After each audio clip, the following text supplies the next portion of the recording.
Hey guys, Troy from the Do-It-Yourself World and the Off-Grid Project. Melanie is doing a mushroom drying project, and it is working, isn't it? It is drying, isn't it, Melanie? Yeah, it's drying. So they've shrunk a little bit already?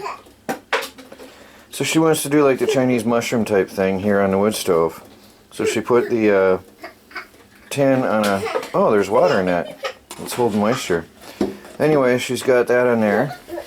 My deer fat is rendering down, but it takes a lot. Then again, the wood stove is shielded, so it's not as hot as a unshielded wood stove would be. The sun is shining bright and beautiful, and inside we're at 27.2 volts on the battery bank. Let's go outside and see what it says out there for comparison. And that'll tell us how far off we are from the reading inside compared to the reading outside. Oh, we're in float. 27.0. So the voltage indoors shows a reading higher than the voltage directly on the charge controller. So we're in float mode. I've got power to burn right now. So we're not even pulling out much at all out of this. So the sun sure sets quick though. It's only 3 o'clock in the afternoon. I worked off the property for a while today. The snow is melting. It's packing under my feet, but we've got clean, bright solar panels in full sunlight. I still got to adjust them, but I haven't done so because I'm going to put actual hinged adjusting boards on them so that I can, I'm going to have various holes in them so I can adjust them at ease, or with ease in the future. And very, very nice and simple. So what we're going to have, I got the hardware, I might even do it today. We're going to have a bolt here with a basically hinge point, and then here where it's screwed on, it's the reason it's not easily adjustable, it's screwed on here and it's screwed on here. And this is going to be a bolt through the wood all the way through, and then I've got a wing nut. What I would like to eventually have is like some kind of a rod with a drop through pin, but I couldn't figure that out. I couldn't find anything that would work well enough. So what I'm going to do is drill a hole through here all the way through, and I'm probably going to come down, I don't know, I'm going to figure the angle because this adjusts for summer winter, and for winter it's going to be almost upright, and that'll put us at a lower angle.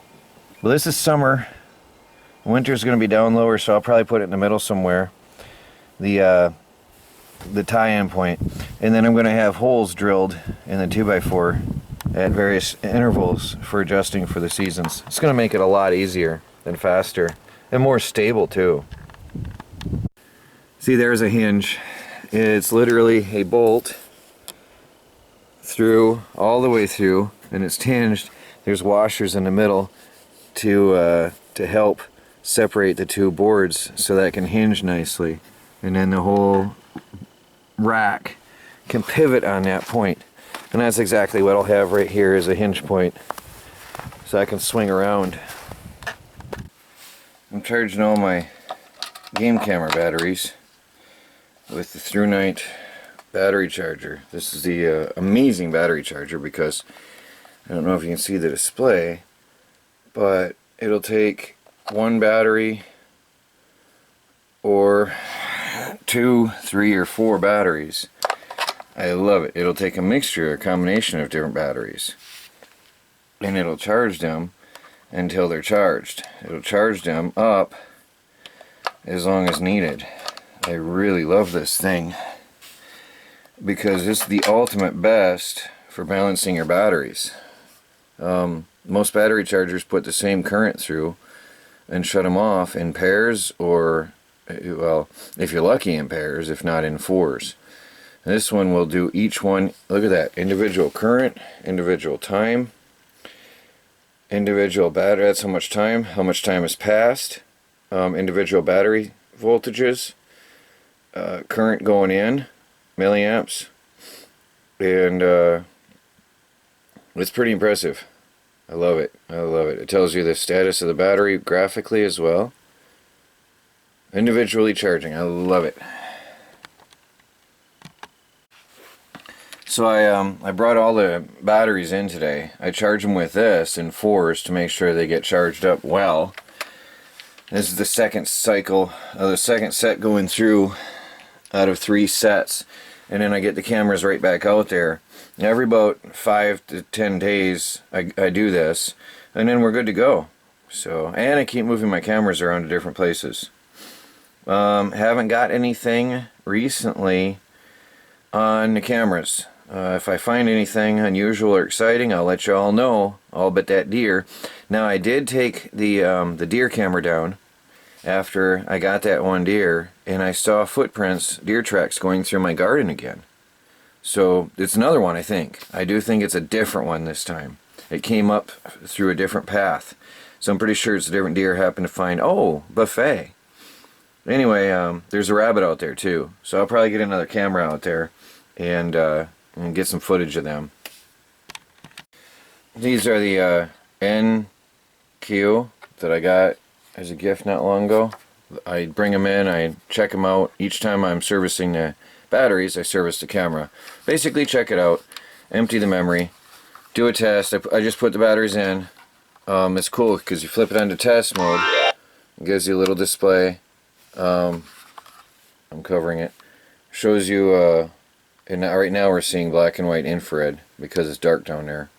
But it shows you the display so you can test the camera, make sure all is well. And I'm checking the date and time to make sure it's correct because the other one I have the wrong year.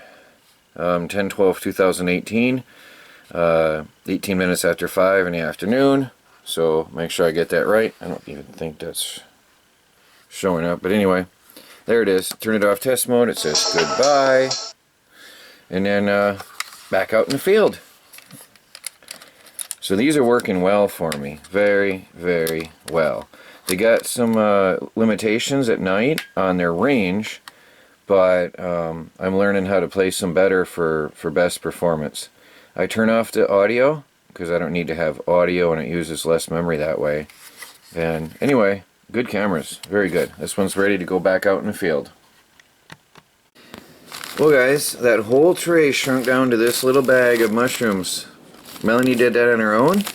That was her idea. We have cheap Chinese type dried mushrooms, dated. She put a date on it and put it in a little bag, and we'll use them for meals because we got a really, really cheap good deal on mushrooms. So she bought a bunch and wanted to save them like that so we can use them later. Pretty cool. Actually, I might try to save some of the spores that come out of that and try to plant them in the spring. How's that for an idea? Hey guys, just really brief. I'm not going to do a lot of sit-down chats anymore. Just showing you what I do each day. The video didn't have a lot of action on this over a period of 3 days. I realize it's been 3 days. I've been spending mornings working off the property, half days, and then afternoons working on DIY tube. So there is a team of 6 people involved in this site. So I'm not alone.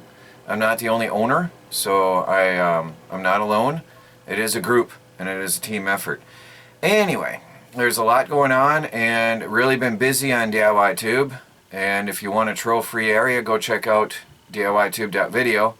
And that's where I copy every single one of my videos I put over there as well. And it's a growing community, and we hope to have revenue sharing one day. So enough of that. I don't want to make this into a commercial. You can get your DIY Tube t-shirt though. It's not too late. I'll put the link down below and the link to the site itself and help us spread the word about the site. I have pretty much that's it. Mornings off the property, afternoons working on DIY tube. I just wanted to summarize. This has been 3 days of video, and that's it. I'm not around much right now, and we're just feeding fire into the wood stove and keeping the solar power burning, although it's gray and cloudy today.